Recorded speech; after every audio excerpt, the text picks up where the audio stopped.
जय हिंद दोस्तों, स्वागत है आप सबके आपके अपने YouTube channel self study with Kundan Kumar में। आज बात करेंगे ज्योग्राफी, जिसे हिंदी में भूगोल कहते हैं।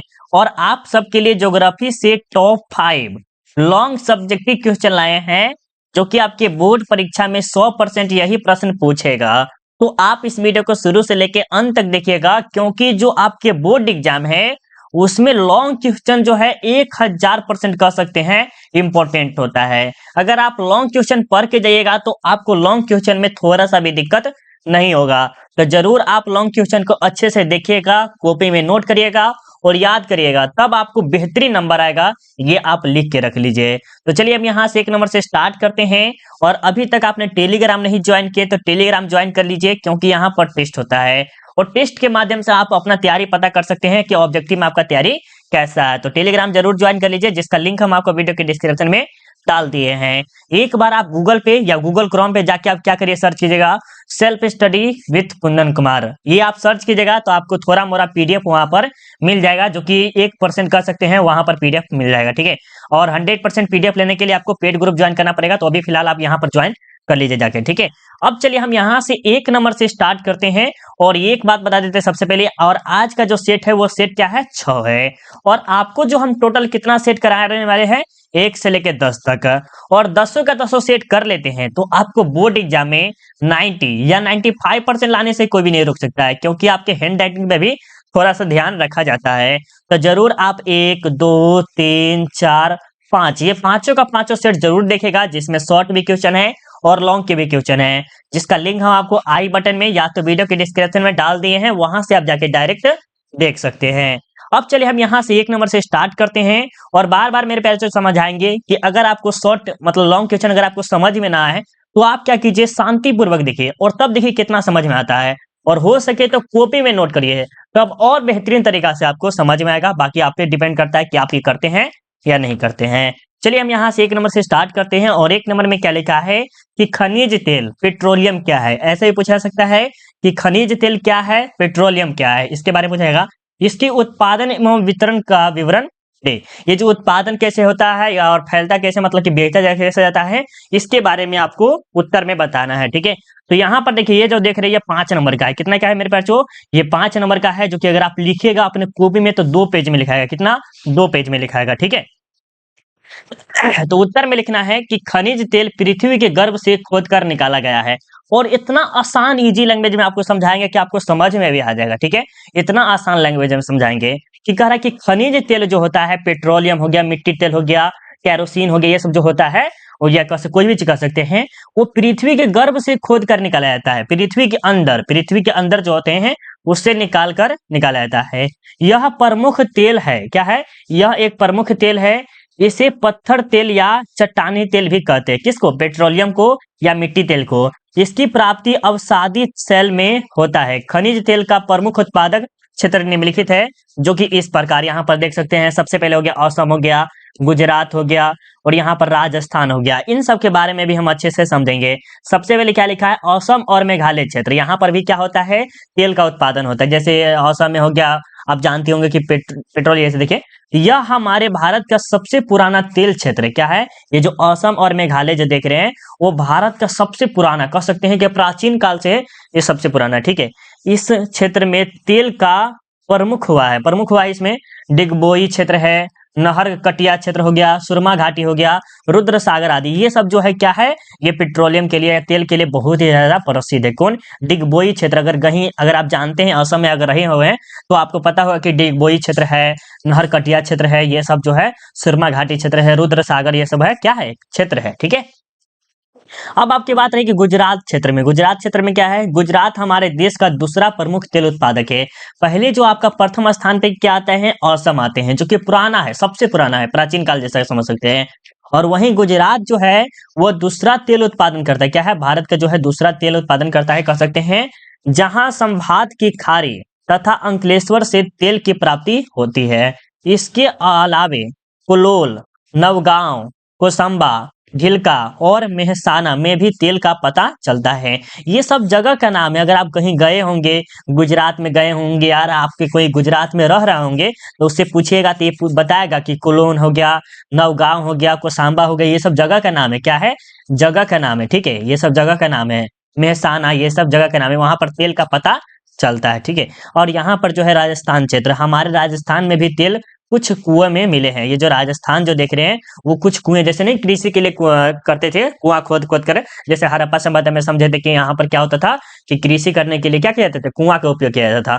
उसी प्रकार जो है राजस्थान में क्या करता था, कृषि के माध्यम से कुआं करता था, तो कुएं के माध्यम से ही उसे क्या मिला, तेल की प्राप्ति हुई। जैसे सुई हो गया, कंडकोट एवं मरीसादी वाला, ये सब जो है क्या है, जगह का नाम है। तो ये सब कैसे समझ में आएगा, ये पूछा भी गया है 2-3 बार, ये 2-3 बार से लगातार पूछा गया है।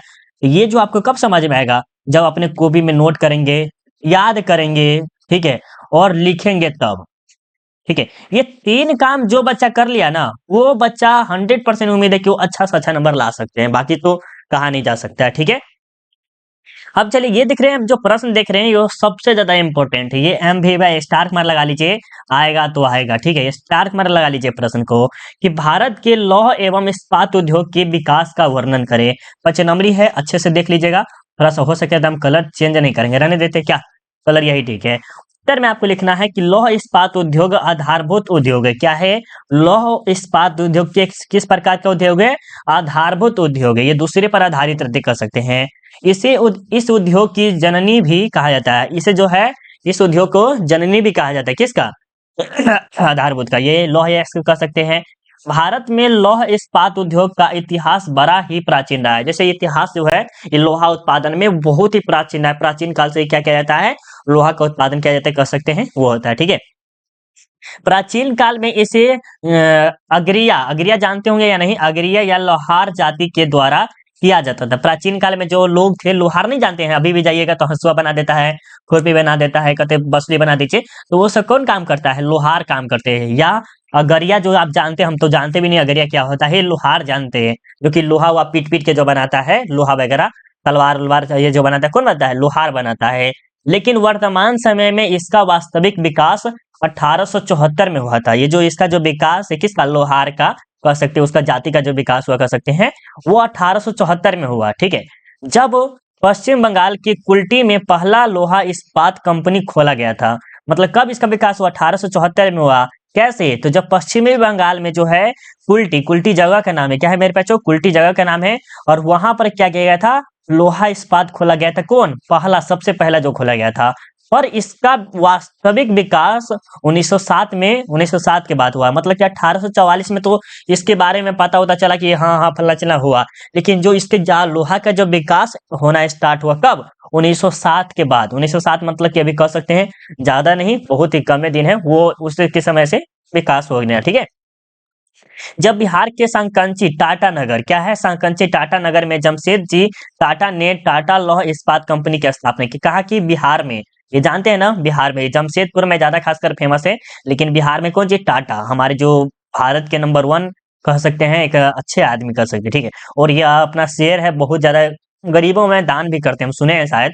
वर्तमान समय में कई बड़े बड़े लोहा इस्पात कंपनी है, और वर्तमान समय में देखिए स्टील का हो गया, लोहा हो गया, ये सब फल्ला फल्ला जो नहीं कहते कि ये ब्रांड का है, ये ब्रांड का, उसी प्रकार का अलग अलग प्रकार का ब्रांड बनने लगा, जो इस्पात बनाने का काम कर रही है। जैसे भिलाई हो गया, राउरकेला हो गया, दुर्गापुर हो गया, बर्नपुर हो गया, बोकारो हो गया, विशाखापट्टनम हो गया आदि। ये आपके लिए सबसे ज्यादा इंपॉर्टेंट है मेरे बच्चों, ये आपके लिए सबसे ज्यादा इंपॉर्टेंट है कि लौह अयस्क के लिए कौन कौन सा जाने जाते हैं। तो भिलाई, राउरकेला, दुर्गापुर, बर्नपुर, बोकारो, बोकारो कहाँ है? झारखंड में, विशाखापट्टनम आदि। भारत में लोहा के प्रमुख उत्पादक राज्य है कर्नाटक। लोहा उत्पादन में जो सबसे ज्यादा जो फेमस है वो कर्नाटक है। कौन है?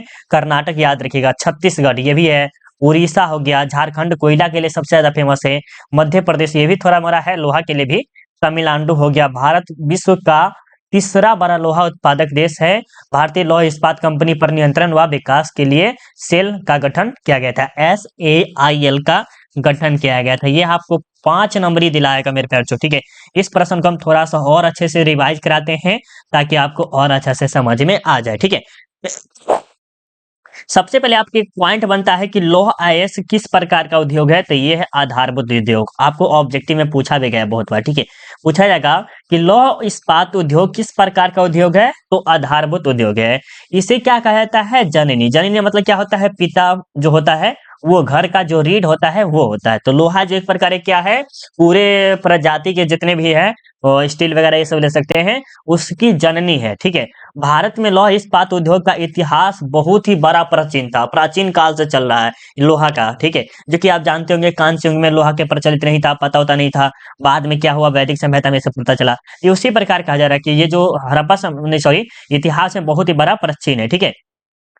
प्राचीन काल में इसे अगरिया, अगरिया मतलब कोई जाति होगा, लोहार। लोहार हम सुने हैं, लोहार जाति के द्वारा किया गया था। ये अगरिया आपको अगर पता है तो कमेंट करके बताइएगा, क्योंकि आपका भी कमेंट देखेंगे तब ना हमको पता चलेगा कि हाँ बच्चे सभी कमेंट कर रहे हैं, अच्छी बात है, खुशी होगी, राइट। तो खुशी होगी तो आप कमेंट कीजिएगा। और इसके जो अगरिया या लोहार जाति के द्वारा किया गया था, लेकिन वर्तमान समय में इसका वास्तविक विकास जो हुआ था 1874 में, ठीक है। 1874 जब पश्चिम बंगाल की कुल्टी जगह जो देख रहे हैं, कुल्टी जगह पे पहला लोहा इस्पात खोला गया। और इसका जो वास्तविक विकास मतलब रियल विकास जो हुआ था वो 1907 में हुआ। किसके द्वारा, टाटा नगर। टाटा नगर जो कि जमशेद जी के द्वारा किया गया था, ये आपको पता होगा, ठीक है। और ये जो सबसे बड़ा जो लोहा इस्पात कंपनी का जो इस्तेमाल बनाने का काम कर रही थी, वो भिलाई कर रही थी, राउरकेला कर रही थी, दुर्गापुर कर रही थी, बर्नपुर कर रही थी, बोकारो, ये सब जो है क्या कर रही थी, लोहा इस्पात का काम करती थी। और ये जो भारत में लोहा उत्पादन के राज्य जो है कर्नाटक है, छत्तीसगढ़ हो गया, उड़ीसा हो गया, ये सब जगह का नाम है, क्या है। और भारत विश्व का तीसरा बड़ा लोहा उत्पादक है। जैसे 1 हो गया, 2 हो गया, 3 हो गया, 4 हो गया। ये जो भारत तीसरा नंबर पे आते हैं, कौन आते हैं, भारत तीसरा नंबर पे आते हैं, किसके लिए, लोहा उत्पादन के लिए। तो इस प्रकार आप जाके जरूर याद कर सकते हैं, कॉपी में लिखेगा तो अच्छा खासा याद होगा। अभी भी आपके पास टाइम है, जरूर आप इसे नोट कर सकते हैं। या तो आप गूगल पे जाके सर्च कीजिएगा सेल्फ, ठीक है, सेल्फ स्टडी कुंदन, ठीक है, कुंदन कुमार। ये अगर आप सर्च करते हैं गूगल पे तो आपको थोड़ा मोड़ा पीडीएफ मिल जाएगा, थोड़ा मोड़ा पीडीएफ मिल जाएगा। उससे भी आप जाके थोड़ा मोड़ा तैयारी अच्छा खासा कर सकते हैं, ठीक है। चलिए अब हम यहाँ पर आगे चलते हैं। यहाँ पर क्या करा, प्रश्न को समझिएगा 3 नंबर में, कि भारत में पवन ऊर्जा की संभावनाओं को लिखिए। ये भी प्रश्न 100% नहीं कर सकते, 90% आने का चांस बहुत बड़ा है, ठीक है। अथवा में क्या कर रहा है कि भारत में पवन ऊर्जा के विकास पर एक संक्षिप्त विवरण प्रस्तुत किए। देखिए यहाँ पर क्या प्रश्न समझना है, इसीलिए हम अथवा में लाए हैं, प्रश्न समझाने के लिए आपको लाए हैं, कि बच्चे सब का अगर समझ जाएगा ना तो अच्छी बात रहेगा। क्या करें, देखिए कि भारत में पवन ऊर्जा की संभावनाओं के लिखे। यहाँ भारत में पवन ऊर्जा लिख दिया, और उसके आगे जो भी चीजें राम रमवल कुछ भी लिखे, या देखिए यहाँ पर क्या लिखे, भारत में पवन ऊर्जा के विकास पर एक संक्षिप्त विवरण लिखे, प्रस्तुत करे, फला चिन्ह लिख दिया। लेकिन अगर आपको इतना पता है कि ये पूछ रहा है, तब आप फटाक दौड़ लिख लेंगे। इसीलिए हम आप सबके लिए लाए हैं, ठीक है। तो देखिए क्या करा है, ये भी आपका 5 नंबर का है, कोई आप 2 नंबर 4 नंबर का नहीं पढ़ा रही है, ये भी आपको 5 नंबर की है, ठीक है। हाँ 5 नंबर वाला तो और ज्यादा खास कर, 5 नंबर वाला तो सबसे ज्यादा इंपॉर्टेंट है, वो तो लास्ट में कराएंगे, राइट। देखिए क्या करा उत्तर में, देखिए क्या करा है, ये अगर लिखिएगा कॉपी में तो 2 पेज से कम नहीं होगा। यहाँ पर देखिए उत्तर में क्या करा कि पवन चक्की द्वारा तीव्र गति से चलने वाली पवन से यांत्रिक ऊर्जा को विद्युत ऊर्जा में बदला जाता है। जैसे विद्युत ऊर्जा जैसे हो गया, बिजली उजली जो हो गया, उसमें बदला जाता है, किसके द्वारा, पवन चक्की। क्या होता है, पवन चक्की। जैसे यहाँ पर देखिए पंखा की तरह 3 गो लाइन जैसे लगा रहता है, वैसे वैसे जो कि नचता रहता है, नहीं नचता रहता है, वो होता क्या होता है, पवन ऊर्जा जैसा होता है, राइट। यही होता है जो हमेशा करता है, इसे ही पवन ऊर्जा कहते हैं। क्या कहते हैं, उसे ही पवन ऊर्जा कहते हैं। यह ऊर्जा के नवीकरणीय स्रोत है। यह क्या है, यह कभी समाप्त नहीं हो सकता है। जैसे कोयला हो गया, पेट्रोलियम हो गया, मिट्टी तेल हो गया, ये सब क्या है, ये सब जल्दी खमा, ये सब नवीकरणीय है। ये क्या है, नवीकरणीय है। और कोयला पेट्रोलियम ये सब जो है क्या है, अनवीकरणीय, मतलब कि जल्दी समाप्त हो जाता है। साथ ही साथ यह संस्था एक प्रदूषण मुक्त होता है। और यहाँ पर जो पवन चक्की चलता है, वहां पर जो बिजली उत्पादन होता है, यहाँ पर क्या होता है, प्रदूषण न के बराबर होता है, कर सकते हैं, क्या कर सकते हैं, प्रदूषण न के बराबर होता है। जहां तक भारत में पवन ऊर्जा के विकास का सवाल है, तो भारत में पवन ऊर्जा के विकास के लिए बहुत ही महत्वाकांक्षी योजना तैयार की गई है। मतलब कि मतलब भारत में भी की गई है, ऐसा नहीं कि नहीं किया गया है, जिसके अंतर्गत 300 वायु चालित टर्बाइनों को विशेषताएं सागर तटीय क्षेत्र के 12 अनुकूल संस्थानों स्थानों पर स्थापित किए जाएंगे। 300 वायु चालित मतलब कि 300 जो चलने वाला चक्की है उसके द्वारा चलाई जाएगी 12 क्षेत्रों में। ठीक है, 12 क्षेत्रों में कह सकते हैं। हमारे देश में पवन ऊर्जा की संभावित क्षमता 50,000 मेगावाट है। कितना है? 50,000 मेगावाट है। विश्व में पवन ऊर्जा के उत्पादन में भारत का 5वां स्थान है। ये जो पवन ऊर्जा जो है ना, जो कि इसमें कोई खर्चा ज्यादा नहीं होता है, ज्यादा खर्चा तो होगा शुरू शुरू में लगता होगा जो खर्चा होता होगा। ठीक है, ये जो भारत जो है कितने स्थान पे आते हैं? पवन 5वां स्थान पे आते हैं। किसके लिए? पवन ऊर्जा के लिए। पवन ऊर्जा के लिए तमिलनाडु, राजस्थान, गुजरात, महाराष्ट्र, कर्नाटक अनुकूल परिस्थितियां हैं। गुजरात के कच्छ में लांबा का पवन ऊर्जा एशिया का सबसे बड़ा संयंत्र है। दूसरा बड़ा संयंत्र तमिलनाडु के तूतीकोरिन में है। ये आपको याद रखना है कि तमिलनाडु के पवन ऊर्जा का नाम क्या है? तो तूतीकोरिन, जो कोई सबसे ज्यादा इंपॉर्टेंट है। कौन है? ये आपके सबसे ज्यादा इंपॉर्टेंट है मेरे बच्चों। ये आपको दूसरा पॉइंट आपको याद रखना है। यहाँ पर क्या पूछ रहा है कि गुजरात के कच्छ कच्छ जो जगह है लांबा, वो पवन ऊर्जा का एशिया का सबसे बड़ा संयंत्र है। एशिया का, पूरा एशिया। आप सोचिए, एशिया महादेश में 8 आते हैं। जैसे ये हो गया एशिया महादेश में, भारत, पाकिस्तान, ये सब आते हैं, वो सब है। ठीक है, आपको पता भी होगा। तो दूसरा सबसे बड़ा जो संयंत्र है वो तमिलनाडु का तूतीकोरिन है। कौन है? तूतीकोरिन है। ठीक है, ये इंपॉर्टेंट है, जरूर आप नोट कर लेंगे। पवन ऊर्जा हो गया, सौर ऊर्जा हो गया, और एक और भी ऊर्जा है। 3-4 प्रकार की ऊर्जा होते हैं। पवन ऊर्जा हो गया, सौर ऊर्जा हो गया, और एक और 2-3 है। आप चाहे तो याद करके बता सकते हैं कमेंट करके। ठीक है, अब देखिए आपके सामने जो 4 नंबर क्या है, 4 नंबर प्रश्न भी बहुत ज्यादा इंपॉर्टेंट है। खनन क्या है? खनन को प्रभावित करने वाले प्रमुख कारकों को बताएं। देखिए, हम आपसे बार बार पूछ रहे हैं बच्चे कि जहां पर खनन पूछ रहे हैं, अगर आपको खनन के बारे में थोड़ा सा ही पता है कि खनन क्या है, नहीं है, कुछ भी पता है आपको, तो वहां से आप ये सब प्रश्न लिख सकते हैं आसान भाषा से, आसानी से आसान लिख सकते हैं। क्योंकि अगर आपको खनन के बारे में थोड़ा सा भी नॉलेज है तो, जैसे मान लीजिए आपको पूछ लिया खनन के बारे में आप क्या जानते हैं, इसके विवेचनाओं के बारे में लिखे, तो खनन जानते हैं ना, बस ये लिख दीजिए, आपको 5 नंबर मिलेगा। अगर लॉन्ग क्वेश्चन पूछे तो, शॉर्ट में तो आपको 2 नंबर पूछेगा। ये 2 नंबर यहाँ पर कंप्लीट हो जाते हैं, और ये आपका 5 नंबर में ये हो गया। ठीक है, तो यहाँ पर उत्तर में देखिए क्या कह रहा है कि पृथ्वी के गर्भ में धातु अयस्कों, औद्योगिक तथा अन्य उपयोगी खनिजों को बाहर निकालना खनिज कर्म या खनन कहलाता है। देखिए, खनिज कर्म या खनन कहलाता है। समझिए क्या होता है कि पृथ्वी के अंदर क्या क्या है? लोहा है, धातु है, उद्योग बड़ा बड़ा जो कारखाना जैसा रहता है वो सब बनाने का रहता है। साथ में अन्य चीज, बहुत चीज है पृथ्वी के अंदर कह सकते हैं। तो देखिए, सोना भी मिलता है, कहीं जगह लोहा मिलता है, कई जगह चांदी मिलता है, कहीं जगह तेल मिलता है, तो कहीं जगह कुछ कुछ मिलता है। कहाँ? पृथ्वी के अंदर ही, राइट। तो उसके जो कार्य करते हैं और वो अंदर से निकालते हैं, पृथ्वी के अंदर से निकालते हैं, तो हम उसे क्या कहेंगे? खनन कहेंगे। क्या कहेंगे मेरे प्यारे बच्चों? खनन कहेंगे। खनन को प्रभावित करने वाले प्रमुख कारण निम्नलिखित है। जो खनन को प्रभावित करेगा उसके तरह हमें ले जाने के जो कारण होगा वो क्या क्या होगा, उसके बारे में देखिए। यहाँ पर देखिए, सबसे पहले जो पॉइंट 1, पॉइंट 2, पॉइंट 3, पॉइंट 4, इस प्रकार अगर आप लिखते हैं वो आपको नंबर जो है चेक करने वाला वो 100% अच्छा प्योर नंबर देके जाएगा। ठीक है, तो कह रहा है कि सेल में धातु की मात्रा क्या है? सेल में धातु की मात्रा क्या होती है, तो उसके बारे में समझिए। क्या कह रहा है कि खनिज सेल में पाया जाता है। क्या है? ये जो खनिज कहाँ पाया जाता है? सेल में पाया जाता है। परंतु उन सेलों को तभी खोदा जाएगा तब उसमें अधिक मात्रा खनिज हो। मतलब कि जब अंदर जो रहता है खनिज सेल में पाया जाता है, सेल हो गया, और उस सेल को तभी खोदा जाएगा या तभी निकाला जाएगा जब उसकी अधिक मात्रा हो उस सेल में। ठीक है, एक पॉइंट ये हो गया। दूसरा पॉइंट ये है कि औद्योगिक केंद्रों से निकटता। ये औद्योगिक नगरों से निकटता का क्या हो गया? जो कारखाना और खाना है वो उसका जो दूरी होना चाहिए वो ज्यादा दूर नहीं होना चाहिए, नहीं तो ज्यादा दूर होगा तो ले जाने में ही बहुत ज्यादा खर्चा हो जाएगा, तो उसमें प्रॉफिट नहीं होगा। इसका हो गया एक पॉइंट ये हो गया। तो यदि खनिज औद्योगिक केंद्र के निकट होगी तो खनिज फायदेमंद होगा। बिल्कुल, जैसे मान लीजिए ये खनिज है, ठीक है, यहाँ पर बहुत ही बड़ा भंडार उत्पादन हुआ है, ठीक है, और यहीं पर क्या है? बड़ा साथी है, क्या कहते हैं? बहुत बड़ा औद्योगिक है, बहुत बड़ा कारखाना है। यहाँ से ले जाने में थोड़ा सा कम पैसा खर्चा होगा और उसे क्या होगा? बहुत ही ज्यादा प्रॉफिट होगा। और वही कारखाना यहाँ पर खुला गया है, मतलब कि क्या कर सकते हैं, निकाला गया है, खनिज से कुछ निकाला गया है और कारखाना यहाँ पर है। क्या है? कारखाना यहाँ पर है। तो यहाँ से लाने में और ले जाने में क्या होगा? खर्चा बहुत ज्यादा होगा। तो उसे क्या होगा? प्रॉफिट बहुत ही कम होगा, लेकिन कार्य करेगा। ऐसा नहीं कि नहीं करेगा, मुझे नहीं लग रहा कि छोड़ देगा, कार्य करेगा लेकिन प्रॉफिट कम होगा। ठीक है, अयस्क का भंडार। यदि सेल में अयस्क प्रचुर मात्रा में होगी तो खनन फायदेमंद होगा, लेकिन थोड़ी मात्रा में होने पर नुकसानदायक होता है। जैसे रिसर्च करता है वैज्ञानिक वगैरह जो, कभी हमेशा वो हमेशा सक्सेसफुल नहीं रहता है, हमेशा सक्सेसफुल नहीं रहता, अनसक्सेसफुल हमेशा रहता है, हमेशा हमेशा हारता रहता है, लेकिन कभी ना कभी विजय पा ही लेता है। ठीक है, तो वही कहा जा रहा है कि जो सेल होते हैं या कैसे कह सकते हैं, कोई अयस्क होता है, लोहा हुआ वगैरह होता है, कुछ भी होता है, वो जगह होता है, उन जगहों में क्या होता है, प्रचुर मात्रा में अगर खनिज रहती है तो वहां फायदेमंद होगी, अगर थोड़ी मात्रा में रहेगी तो क्या होगा, वो नुकसान होगा, जो कि कंपनी के जाएगा।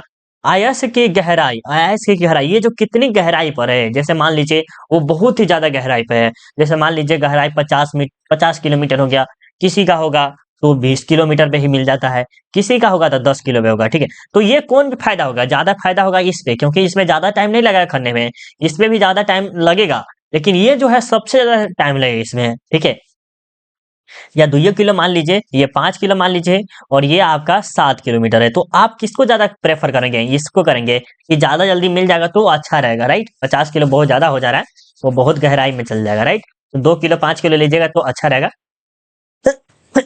अब आगे जो बात कर रहा है ये कि यदि अयस्क भूमि के तेल से काफी नीचे होगा तो खुदाई में ज्यादा खर्च होगा, जो कि फायदेमंद नहीं होगा। बिल्कुल अभी जस्ट हम आपको बताए हैं कि जो चीज अगर मान लीजिए अगर यहाँ पर जमीन है और यहाँ पर खनिज है, जो कि इसकी आ जाती है 20 किलोमीटर, ठीक है, और मिलना चाहिए 5 किलोमीटर पे, तो ये बेस्ट होगा। क्या होता है, ये बेस्ट होता है। 10 किलो वाला भी बेस्ट नहीं होगा, उसमें भी थोड़ा हमारा खर्चा ज्यादा होगा, क्योंकि इसका खनन करे खड़ते खनते खनते खनते लाएगा तो यहाँ पर टाइम बहुत ज्यादा लग जाएगा, राइट। इस प्रकार जो है वो आपके लिए बेस्ट होगा, राइट। समझ रहे हैं ना। देखिए अगर आपको समझ में आ रहा है तो अच्छी बात है, नहीं समझ में आ रहा है तो हमें जरूर कमेंट करके बताइए, क्योंकि कितना मेहनत आप सबके लिए करते हैं, तो जरूर आपसे कमेंट करके बताइएगा। 5 नंबर प्रश्न देखिए क्या करा है। देखिए 5 नंबर प्रश्न में क्या करें कि चतुर्थ क्रिया किसे कहते हैं, चतुर्थ क्रिया किसे कहते हैं, चतुर्थ क्रियाकलाप से आप क्या समझते हैं, चतुर्थ क्रियाकलाप के 2-4 उदाहरण बताए, तो उसके बारे में आप लिख के अच्छा खासा बता सकते हैं। ठीक है, तो उत्तर में लिखिएगा कि चतुर्थ क्रियाकलाप अनुसंधान और विकास पर केंद्रीय होते हैं और विशिष्टीकृत ज्ञान, प्रौद्योगिकी कुशलता और प्रशासकीय सामर्थ्य से संबंध सेवाओं के उन्नत नमूने के रूप में देखे जाते हैं। इसके अंतर्गत मानव के कानून, वित्त, शिक्षा, शोध और संचार से जुड़ी गतिविधियां को शामिल किया गया है।